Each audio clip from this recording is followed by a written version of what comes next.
Hello friends, welcome to Kavitha சமையலறை. இன்னைக்கு நம்ம பார்க்க போகிற ஸ்பெஷல் ரெசிபி நல்ல சுவையான ராகி ஆப்பம். நல்ல பஞ்சு மாதிரி சாஃப்டான ஆப்பம். மோஸ்ட்லி எல்லாருக்குமே ரொம்ப பிடிச்ச ஒரு ஃபேவரட்டான டிஃபன் இது. இப்போ மேலே அந்த ஓரங்களில் கொஞ்சம் கிறிஸ்பியாக, நடுவில் நல்ல சாஃப்டாக பஞ்சு மாதிரி, அதில் நம்மளுக்கு பிடிச்ச அந்த கடலை குழம்பு, தேங்காய் பழம்லாம் விட்டு சாப்பிட்டா செம்மையாக இருக்குங்க. இங்கே நான் உங்களோட ஷேர் பண்ணுற இந்த ஆப்பம் ரெசிபியில் என்ன ஸ்பெஷல்னால், நம்ம ராகி சேர்த்து அருமையான ஹெல்தியான மில்லட் ஆப்பம், ராகி ஆப்பம் எப்படி பண்ணுறதுன்னு பார்க்கலாங்க. இது ரொம்ப நல்ல டேஸ்ட்டாக இருக்கும். ஹெல்த்தியாக சமைச்சோம், திருப்தியாக சாப்பிட்டோங்கிற ஃபீல் இருக்கும். இந்த ராகி ஆப்பம் ரெசிபியை ஒரு தடவை ட்ரை பண்ணி பாருங்கள். கண்டிப்பாக திரும்ப திரும்ப செய்வீங்க. அந்த அளவுக்கு ரொம்ப ஒரு சுவையான ஆப்பம் இது. ஈஸியான ரெசிபியும் கூட. ஆப்பமோட கடலைக்கறி, தேங்காய் பாலெல்லாம் பெஸ்ட்டு காம்பினேஷனாக இருக்கும். முட்டைக்கறியும் ரொம்ப நல்லா இருக்குங்க. அதுவும் நீங்கள் ட்ரை பண்ணி பாருங்கள். ஆப்பம் பிரேக்ஃபாஸ்ட் டின்னருக்கு ரொம்ப நல்ல டிஷ்ஷு. நான் மார்னிங் பிரேக்ஃபாஸ்ட்டு கடலைக்கறி பண்ணினேன், நைட்டு டின்னருக்கு முட்டைக்கறி பண்ணினேன். ரொம்ப நல்லா இருந்தது. இங்கே ஒரு சஜஷனாக இன்க்ளூட் பண்ணிக்கிறேன். நீங்கள் உங்களுக்கு பிடிச்ச சைட் டிஷ்ஷை ட்ரை பண்ணி பாருங்கள். பட் மிஸ் பண்ணாமல் இந்த ராகி ஆப்பம் ட்ரை பண்ணி பாருங்கள். கண்டிப்பாக என்ஜாய் பண்ணுவீங்க. வாங்க ரெசிபி எப்படின்னு பார்க்கலாம். ஃபஸ்ட்டு ஸ்டெப்பாக ராகி ஆப்பம் செய்ய மாவு ரெடி பண்ணிக்கலாங்க. இங்கே ஒரு அகலமான பவுலில் 1 கப் அளவுக்கு ராகி எடுத்துக்கிறேன். கேழ்வரகு, இங்கே முழு ராகி ஹோல் கிரெயினை நம்ம ஊற வச்சு அரைக்க போகிறோம். ராகியில் நல்ல சத்துக்கள் இருக்குது, எல்லாருக்கும் நல்லா தெரியும். கால்சியம், அயன், நல்ல ஃபைபர் சத்துலாம் இருக்குது, ரொம்ப நல்லது. இப்போ இது கூட 1/2 கப் அளவுக்கு பச்சரிசி சேர்த்துக்கிறோம். கூடவே 1/2 கப் அளவுக்கு இட்லி அரிசி சேர்த்துக்கிறோம்.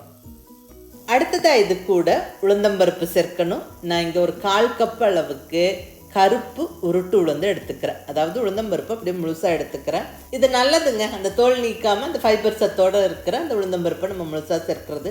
பட் இது ஆப்ஷனல். வெள்ளை உளுந்தம்பருப்பு தான் இருக்குன்னா அது கூட சேர்த்துக்கலாம். 1/4 கப் அளவுக்கு உளுந்தம்பருப்பு, ஒரு 1/2 டீஸ்பூன் அளவுக்கு வெந்தயம், எல்லாமே நம்ம ஒன்றா சேர்த்தாச்சு. அதாவது ராகி, அரிசி, உளுந்தம்பருப்பு, வெந்தயம் எல்லாம் ஒன்றா சேர்த்தாச்சு.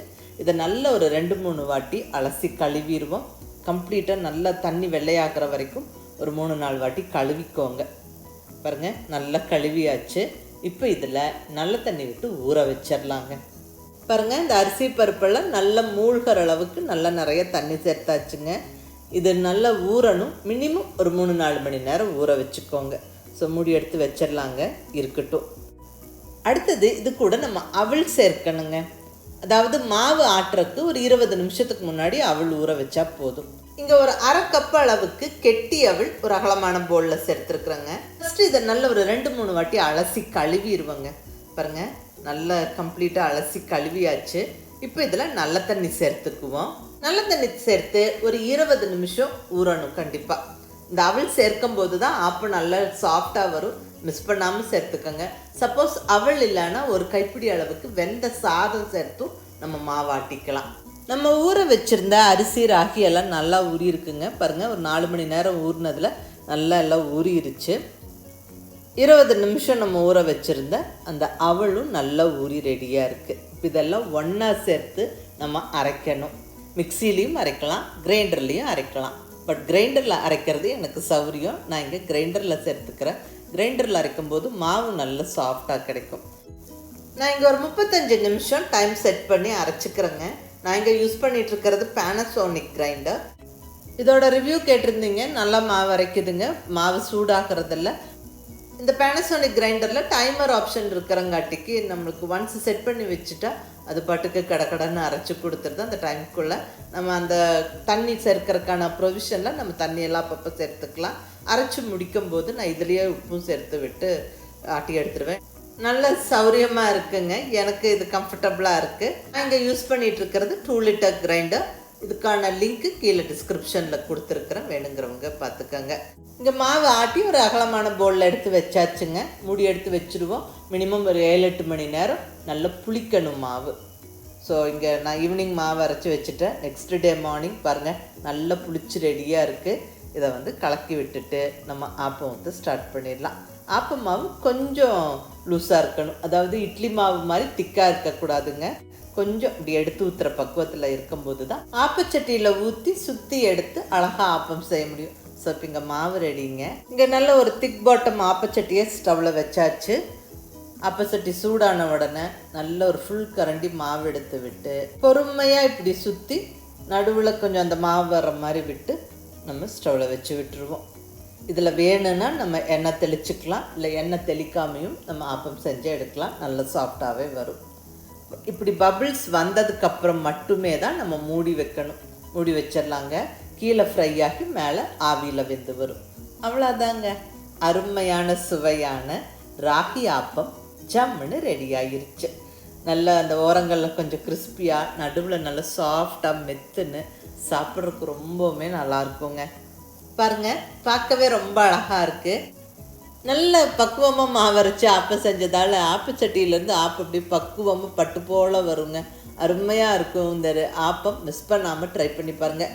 இதுக்கு எல்லா விதமான குருமா நல்லாயிருக்கும். கடலைக்கறி, தேங்காய் பால் பெஸ்ட்டு காம்பினேஷன். கடலைக்கறியோட ரெசிபி ஆல்ரெடி அப்லோட் பண்ணிட்டேங்க. நல்ல புரோட்டீன் சத்து நிறைந்த கடலைக்கறி ஆப்பத்துக்கு பெஸ்ட்டு காம்பினேஷன். நல்ல அந்த ஆப்பம் எடுத்து அந்த கடலைக்கறியோடு சேர்த்து சாப்பிட்டாவா செம்மையாக இருக்குங்க. நான் இங்கே முளவிட்ட கடலை யூஸ் பண்ணி இன்றைக்கி அந்த கிரேவி பண்ணினேன். இது கூட தேங்காய் பாலும் செம்மையாக இருக்குங்க. இங்கே 1 கப்பு தேங்காய் நல்லா அரைச்சி பால் எடுத்து அதில் நாட்டு சர்க்கரையும் ஏலக்காய் பொடியும் போட்டு கலந்தெடுத்து வச்சுருக்கேன். செம்ம காம்பினேஷன். இதுவும் நீங்கள் ட்ரை பண்ணி பாருங்கள். குழந்தைங்கள்லாம் என்ஜாய் பண்ணுவாங்க, நல்லதும் கூட. அது மட்டும் இல்லைங்க, இந்த ராகி ஆப்பத்துக்கு முட்டைக்கறியும் ரொம்ப நல்ல காம்பினேஷன். ரொம்ப நல்லாயிருக்கும். வேணுங்கிறவங்க அதுவும் ட்ரை பண்ணி பாருங்கள். அரைச்ச மாவில் மார்னிங் பிரேக்ஃபாஸ்ட்டுக்கும் ஆப்பம் தான் செஞ்சேன். டின்னருக்கும் ஆப்பம். மார்னிங் பிரேக்ஃபாஸ்ட்டு கடலைக்கறியோட, டின்னருக்கு முட்டைக்கறியோட ஆப்பம் செம்ம காம்பினேஷனாக இருந்ததுங்க. ஸோ இங்கே ஒரு சஜஷனாக இன்க்ளூட் பண்ணிக்கிறேன். நீங்கள் உங்களுக்கு வேணுங்கிற சைட் டிஷ்ஷை நீங்கள் ட்ரை பண்ணி பாருங்கள். பட் இந்த ராகி ஆப்பத்தை மிஸ் பண்ணாமல் ட்ரை பண்ணி பாருங்கள். கண்டிப்பாக ஹெல்த்தியாக சமைச்சோம், திருப்தியாக சாப்பிட்டோங்கிற ஃபீலில் இருக்கும். ஒரு நல்ல ஒரு ஹெல்த்தியான டிஃபன் ரெசிபி இது. முழு ராகி சேர்த்து அரைக்கிறதுக்கு பதிலாக நாங்கள் ராகி மாவு, அதாவது ராகி பவுடர் யூஸ் பண்ணிக்கலாமான்னு கேட்டிங்கன்னா பண்ணிக்கலாங்க. ரெடிலி அவைலபிள் ராகி மாவு, அதாவது அந்த ராகி பவுடர் யூஸ் பண்ணும்போது நீங்கள் குவான்டிட்டியை கொஞ்சம் கம்மி பண்ணிக்கணும். நான் இங்கே 1 கப்பு முழு தானியம் எடுத்திருந்தேன். அதுக்கு பதிலாக நீங்கள் 1/2 கப்பு டு 1/4 கப் அளவுக்கு போட்டாவே சரியாக இருக்கும். ஸோ அது மட்டும் கவனித்து நம்ம அந்த மீதியெல்லாம் ஊற வச்சு அரைச்சிட்டு ராகி மாவை உள்ளே கலந்து விட்டு புளிக்க வச்சு நம்ம இதே மாதிரி ராகி ஆப்பம் செய்யலாம். ஸோ அதுவும் ட்ரை பண்ணி பாருங்கள். ஃப்யூச்சரில் அந்த ரெசிபியும் முடிஞ்சால் அப்லோட் பண்ணுறேங்க. இன்றைக்கி நான் உங்களோட ஷேர் பண்ணிக்கிட்டது அத்தன்டிக் ரெசிபி. ட்ரை பண்ணி பாருங்கள். கண்டிப்பாக ராகி ஆப்பம் என்ஜாய் பண்ணுவீங்க. நல்லா ஹெல்த்தியாக சமைச்சோம், திருப்தியாக சாப்பிட்டோங்கிற ஃபீல் இருக்கும். ஸோ செஞ்சு பார்த்துட்டு எப்படி இருந்ததுன்னு உங்கள் ஃபீட்பேக் சொல்லுங்கள். பிடிச்சிருந்தா லைக் பண்ணி, ஷேர் பண்ணி, கமெண்ட் பண்ணுங்கள். கவிதா சமையலறை சப்ஸ்கிரைப் பண்ணி என்னுடைய மற்ற ரெசிபிஸும் வீடியோஸும் பாருங்கள். தேங்க்யூ.